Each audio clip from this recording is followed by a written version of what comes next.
கரூர் சின்ன தாராபுரத்தில் காணாமல் போனவர் சடலமாக காணப்பட்டது தொடர்பாக போலீஸ் தீவிர விசாரணை மேற்கொண்டு வருகிறது. சின்ன தாராபுரம் அருகே ரெங்கபாளையம் பகுதியைச் சேர்ந்த பொன்னுசாமியை காணவில்லை என்று அவரது மனைவி ஜெயா காவல் நிலையத்தில் புகார் தெரிவித்துள்ளார். பொன்னுசாமிக்கு மதுப்பழக்கம் இருப்பதாக கூறப்பட்டது. ஜெயா புகார் குறித்து போலீசார் விசாரணையை மேற்கொண்ட நிலையில் சின்ன தாராபுரம் அருகே வாய்க்காலில் அடையாளம் தெரியாத நபர் ஒருவர் இறந்து கிடப்பதாக தகவல் கிடைத்துள்ளது. உடனடியாக தீயணைப்புத்துறைக்கு தகவல் தெரிவிக்கப்பட்டு உடல் மீட்கப்பட்டது.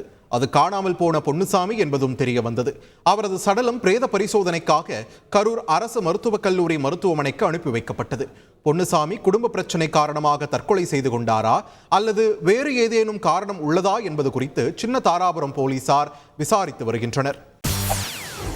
செய்திகளை உடனுக்குடன் தெரிந்து கொள்ள உடனே சப்ஸ்கிரைப் பண்ணுங்க.